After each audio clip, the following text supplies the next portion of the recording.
Habang tumatagal, mas lalong umiinit ang episode na ito dahil masasaksihan natin ang true form ng isang national level hunter na si Christopher Reid. At muntika nang mapatay ni Jinwoo si Agent Adam nang nalaman niyang ang kanyang ama ang prime suspect sa pagpatay ng national level hunter. Official ang tinalo ni Jinwoo ang boss ng mga giant at lumipat ang eksena sa isang national level hunter na si Christopher Reid. Nagulat ang national level hunter sa sinabi ni Mrs. Silner sa kanya nang nalaman niyang siya ay mamamatay in the near future. Wika ng hunter, malaki ang kanyang pasasalamat kay Mrs. Silner sa ginawa nito sa kanya. Subalit hindi sila gaanong close para magbibiruan sa isa't isa at galit na sinabi ni Christopher kung sino ang nilalang na may kakayahang pumatay sa isang national level hunter. Napapikit ang mata ni Mrs. Turner sa nanilisik na titig ni Christopher at sinabing nagkaroon daw siya ng panaginip patungkol kay Christopher Reid. Nainis ang hunter dahil yan lang talaga ang pinunta nila dito para ipaalam sa kanya ang isang walang kwentang panaginip. Alam daw niya kung ano ang trabaho noon ni Mrs. Turner. Mayroong nagsasabing kaya ito nagpo-possess ng unique na kakayahan pagkatapos ma-awaken dahil isa daw itong psychic noon. Isa siyang national level hunter, kaya walang sinumang kayang pumatay sa kanya. Gusto pa sanang magpaliwanag ni Mrs. Selner sa kanyang panaginip ngunit pinatigil na ito ni Christopher at tinanggap niya ang possibilities na naniniwala siya kay Mrs. Selner. Kaya tinanong niya kung sino man ang may kakayahang tumulong sa kanya dahil napaka-imposible daw na mayroong taong kayang protektahan ng isang national level hunter na itinuturing pantay ng isang bansa.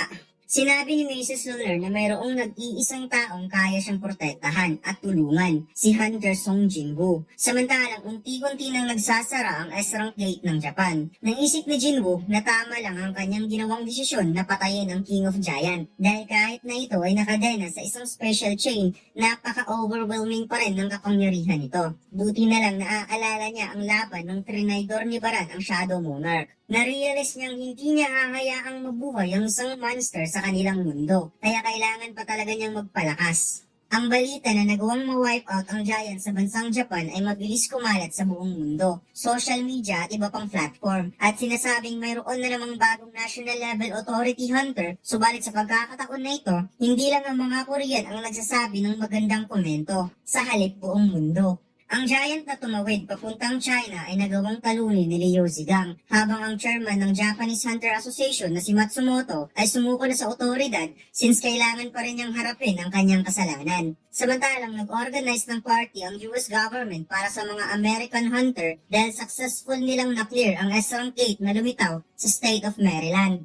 Nakita ni Thomas Andre ang mga hunter na minaliit si Jinwoo bago nagsimula ang kanilang raid. Kaya nagulat ang mga ito kung sino ang higanteng nasa kanilang tabi. At sinabing, naaalala niyo pa ba ang pustahan natin? Sagot ng tatlo, wala kaming pinusta. Nakita ni Thomas Andre ang magandang necktie ng kalbo. Kaya gusto niya itong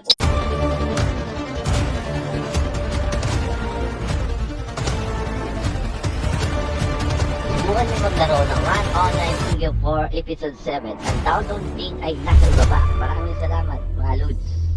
kunin para sa pustahan. Kaya walang nagawa ang kalbo kahit hindi naman siya pumusta, ibinigay niya ang kanyang necktie.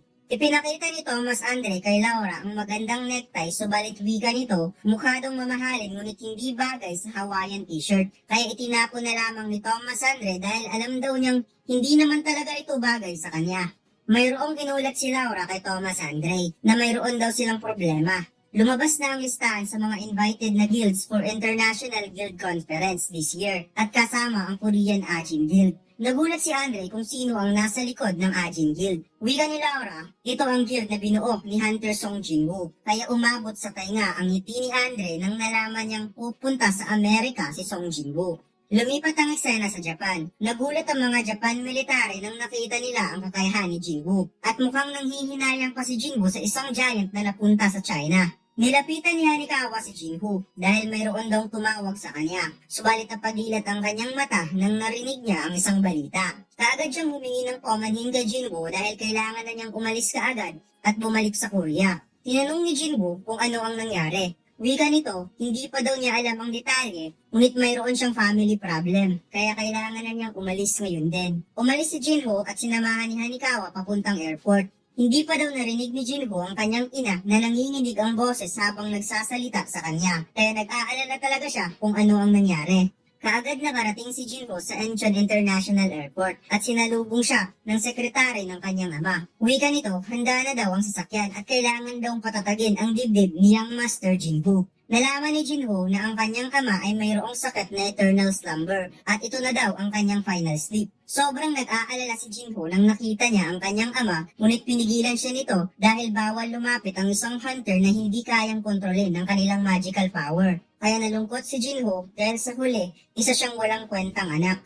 Ibinigay ng sekretary ang isang malaking libro at ito daw ang pinagkakabalahan ng chairman bago nawalan ng consciousness. Nagulat si Jinho sa kanyang nakita na kinonfile ng kanyang ama ang mga achievement ng kanyang anak. At wika ni Jinho na nagmana talaga siya sa kanyang ama dahil meron din itong habit sa pagtatago ng mga paborito nitong article. Sinabi ng sekretary, lahat ng competition, exhibition at mga nagawang achievement ni Jinho at ng kapatid niyang babae ay tinago ng kanyang ama. At kahit sa pinaka-recent na achievement ni Jinho, which is ang raid ng S-Rank Gate, ay nagawa pang masave ng ama ni Jinho. Hindi napigilan ni Jinho na mapaiyak nang nalaman niyang hindi dahil pinali siya ng kanyang ama, hindi na siya mahal nito, kundi mataas lang talaga ang expectation nito sa kanyang anak. Inimungkahi ng sekretary na umuwi muna sila sa bahay at biglang napansin ni Jinho na parang may nagtap sa kanyang likod kaya lumingon muna siya upang hanapin ito. Ngunit wala siyang ibang nakitang tao bukod sa kanilang dalawa. Ito pala ay si Jinho na gumamit ng shadow exchange upang makapag-teleport kagad at nag-follow up ng stealth upang hindi siya makita ni Jinho. At sinabing, hindi mo kailangang umiyak Jinho dahil napaiyak mo na ang aking puso. Pagkatapos, kinuha niya ang Holy Water of Life upang ipainom sa chairman ng Eugene Architecture. Dumating ang kapatid na babae ni Jinho na si Eugene Hee sa hospital at makikita natin ang malungkot nitong mukha. Ngunit bigla siyang nagulat sa isang taong napansin niya na palabas sa hospital at mas lalo siyang nagulat nang nakita niyang gising na ang kanyang ama. Napansin ni Jinho na umilaw ang kwarto ng chairman kaya kaagad itong umalis at sinabing happy birthday in advance Eugene Ho. Nag-isip si Jinho kung ano ang kanyang gagawin dahil sayang din naman ang libre niyang oras at tapos na rin ang kanyang trabaho. Bigla rin nakakaalala si Cha Hae-in, ngunit nakapag-decide siya na magsagawa na lamang ng raid sa mga dungeon na hindi pa na-claim. Lumipat ang eksena sa mansion ni Christopher Reid. Habang ito ay natutulog, bigla nitong napansin ang kakaibang presence. Kaya lumabas muna ito upang uminom ng wine at napansin niyang napakatahimik ng kanyang mansyon. Ngunit sa hindi inaasahang, biglang tumilapon ang wine na hawak niya kaya parang may duda talaga siya dahil nabasag ang wine glasses na wala man lang kahit kaunting tunog. Hinanap ni Christopher kung sino ang may pakana nito sa kanya at naaalala niya ang deputy na binigyan siya nito ng phone number ni Chairman Gogenhe upang tumawag kung kinakailangan. Biglang lumitaw sa labi ng kanyang mansyon ang isang nilalang na may kakaibang aura. Ngunit hindi lang pala isa ang kanyang kalaban dahil mayroon pang dalawa na nasa kanyang likod. Tinanong ni Christopher kung sino ang mga ito. Sinabi nito, wala daw makukuha ang Brilliant of Light sa pamamagitan ng pagsanib nito sa isang tao. Napansin ni Christopher ang salita na ibinigkas ng kaharap niya ay lingwahe ng mga monster. Ngunit hindi niya na-gets kung ano ang ibig sabihin nito. Wika ng Monarch, hindi ang tao ang kanyang kausap, kundi ang Brilliant of Light na may koneksyon sa tao. Sagot ni Christopher, nagbibiro ka ba? Pagkatapos unti-unting nagbago ang form na parang binalutan ng apoy ang buong katawan nito at sinabing at least isa sa tatlong kalaban niya ngayon ay mamamatay sa kanyang mga kamay. Nagulat ang dalawang monarch dahil bihira lang daw itong magagawa ng isang tao na kayang i-manifest ang tunay na spiritual body nito. Lumaki na parang giant si Christopher Reid at punong-puno ng apoy ang katawan nito pagkatapos nagkaroon ng malaking pagsabog at sunog sa kanyang mansyon. Pagkatapos lumipat ang eksena kung saan nagpunta ang 100,000 katao sa streets upang masilayan lamang si Song Jin-woo. Sakay ang private car na ineskorta ng Hunter Association papuntang airport upang mag-participate ang Ajin Guild sa gaganaping International Guild Conference sa US. Sinabihan ni Bero si Jinwoo na bigyan daw niya ng respeto ang kanyang mga panauhin bilang isang king sa pamamagitan ng pagtaas ng kanyang kamay upang i-acknowledge ang mga taong gusto siyang makita. Sagot ni Jinwoo,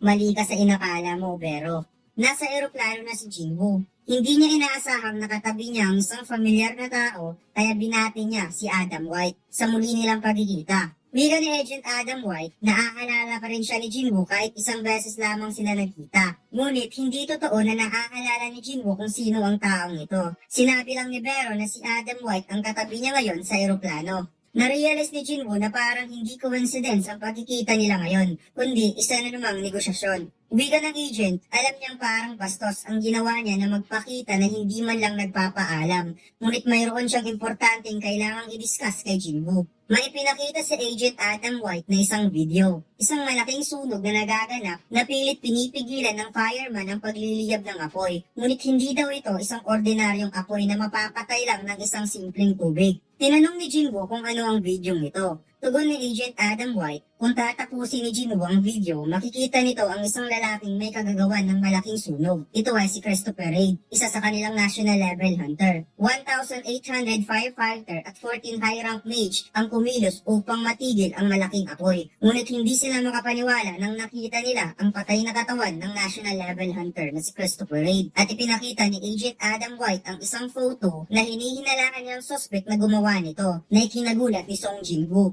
Kaya kaagad lumutang si Agent Adam White at tinisqueeze ang liig nito, habang ang laptop na nasa harap ni Jinwoo ay parang piniga-piga na papel at sinabing, nagbibiro ka ba? Hindi ka makakalabas dito ng buhay. Nakita ng kasama ni Agent Adam White ang nangyari, ngunit binalaan niya ito na huwag mangyalam. Sinabi ng agent kay Jinwoo, ang tao na nasa photo ay nanggaling sa loob ng dungeon at hinihinalaan nila itong isang human beast monster dahil ang mana na umaapo sa taong tinutukoy niya ay nanggaling sa isang magic beast at inatake nito ang isa sa kanilang mga S-rank hunter. Pinakawala ni Jinwoo ang agent at hindi siya makapaniwala kung kagagawan nito ng kanyang ama. Dagdag pa ng agent, pagkatapos nitong ni-knockout ang kanilang hunter, umalis ito na parang hangin at wala man lang kahit kaunting bakas. Kaya hindi nila ito nahanap. Ang rason kung bakit ipinapakita niya ang photo na yan kay Jinwoo dahil sa paparating na International Guild Conference, magtipon-tipon ang lahat ng representative ng guild sa buong mundo at ang Federal Bureau of Hunter ay magbibigay ng red notice sa ama ni Jinwoo. Ibig sabihin ang kanilang investigation patungkol sa ama ni Jinwoo ay hindi na may tatago at may sa publiko na.